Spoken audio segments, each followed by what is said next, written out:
सैनिक समाज पार्टीच्या व्यासपीठावर महाराष्ट्रातील 13 करोड जनता तर आहेच आहे, परंतु समोर 65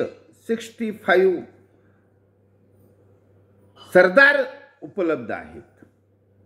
छत्रपती शिवाजी महाराजांच्या पहिल्या टीममध्ये 65 सरदार होते. रायरेश्वरावर घेतलेल्या शपथेच्या वेळी ते होते. त्याप्रमाणे या महाराष्ट्रामध्ये सैनिक समाज पार्टीची जी रणनीती आहे ती तंतोतंत छत्रपती शिवाजी महाराजांच्या स्वराज्य स्थापनेच्या पाया उभारणीची आहे, तशीच आताही आहे. कारण मी 4 वर्ष प्रदेशाध्यक्ष पदाची जबाबदारी स्वीकारली. महाराष्ट्रामध्ये कानाकोपऱ्यामध्ये ऑनलाईनच्या माध्यमातून मी सैनिक समाज पार्टीची विचारधारा आयडिओलॉजी जनतेपर्यंत पोहोचवली. आणि मध्यंतरीच्या काळामध्ये लोकसभेची निवडणूक आली, नंतर विधानसभेची निवडणूक आली.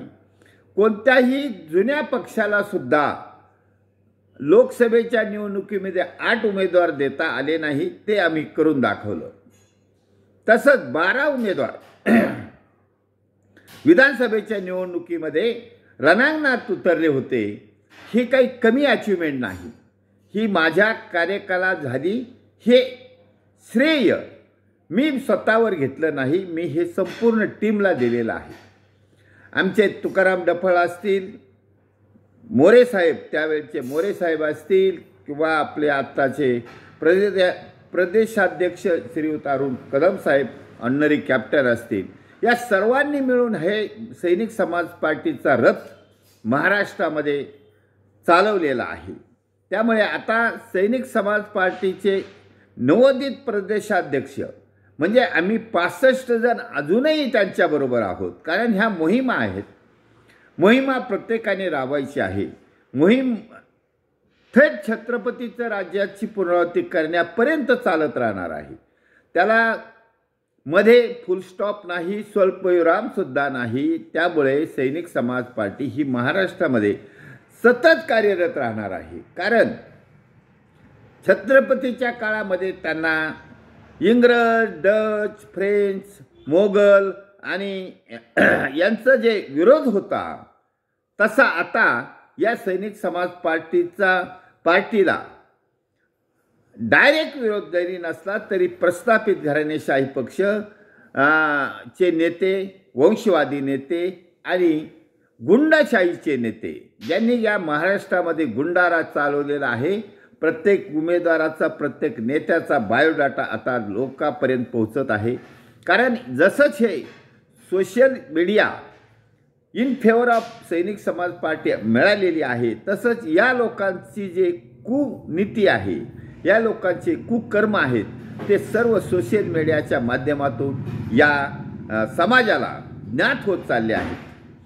बीड प्रकरण असो किंवा कोणत्याही पक्षाचा असो, मध्ये तर असे काही व्हिडिओ येतात की महाराष्ट्रातील सर्वात श्रीमंत 10 आमदार कोण, महाराष्ट्रातील सर्वात गरीब 10 आमदार कोण, महाराष्ट्रातील सर्वात उच्च शिक्षित 10 आमदार कोण, महाराष्ट्रातील सर्वात कमी शिकलेले 10 आमदार कोण, महाराष्ट्रातील सर्वात वयोमानाने जास्त असलेले 10 आमदार कोण, ह्या सगळ्या गोष्टी आता उघड होत चालल्या आहेत, समाजाला ज्ञात होत चालल्या आहेत. त्याचा चांगला परिणाम होत चालला आहे. त्याचा सैनिक समाज पार्टीने उपयोग केला आहे, बेनिफिट घेतला आहे. कारण यांच्या ज्या कुनीती, कुकर्म समाजापुढे चालले आहेत, त्याच्यामुळं सर्व समाज सैनिक समाज पार्टीकडे धाव घेऊ लागला आहे. आणि सैनिक समाज पार्टी निश्चित आता ह्या सत्याचं राज्य, राजा हरिश्चंद्राचं राज्य, छत्रपतीच्या रयतेच्या राज्याची पुनरावृत्ती, या सर्व गोष्टी या साध्य करणार आहे. आणि सैनिक समाज पार्टीचं वादळ चालत राहणार आहे, चालत राहणार आहे, अविरत चालत राहणार आहे. कोणत्याही पक्षाचा युती नको, आघाडी नको, काही नको, आपली नीती चालू राहणार आहे. आमचं दैवत फक्त छत्रपती शिवाजी महाराज आहे. सर्व जातीविरहित, धर्मविरहित ही संघटना आहे आणि हिला आम्ही लॉफुल असेंब्ली म्हणतो आणि आपल्याला अनलॉफुल असेंब्लीच्या विरुद्ध लढायचं आहे. निश्चित कायद्याचं आणि परमेश्वराचा आशीर्वाद या सैनिक समाज पार्टीबरोबर राहणार आहे. म्हणून या सैनिक समाज पार्टीमध्ये जो काही बदल दिसतो त्याचे मला काही लोकांचे फोन आले, त्यामुळे त्यांना मी अवगत करू इच्छितो की मी आजही त्या सैनिक समाज पार्टीचा प्रथम नेता आहे आणि ते मी चालत ठेवणार आहे. आणि अरुण कदम साहेब आमचे सहकारी आहेत आणि त्यांच्या खांद्यावर आम्ही सध्या जी बंदूक ठेवलेली आहे ती एक बदल म्हणून, खांदा बदल म्हणून चालू आहे.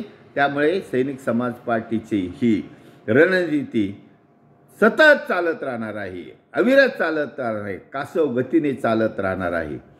खारीचा वाटा नव्हे, आम्ही प्रत्येकजण सिंहाचा वाटा उचलत चाललेलो आहोत. म्हणून आम समाजातील नागरिकांना अवगत करण्यासाठी हा व्हिडिओ जारी करण्यात येत आहे. त्यामुळे महाराष्ट्रातील तमाम जनतेचे धन्यवाद. आणि सैनिक समाज पार्टीमध्ये तुम्ही सतत येत राहो, एक कडी जोडत राहो, यासाठी तुमचे स्वागत करण्यात येत आहे. भारत वर्ष की जय, छत्रपती शिवाजी महाराज की जय. सैनिक समाज पार्टीचा विजय असो.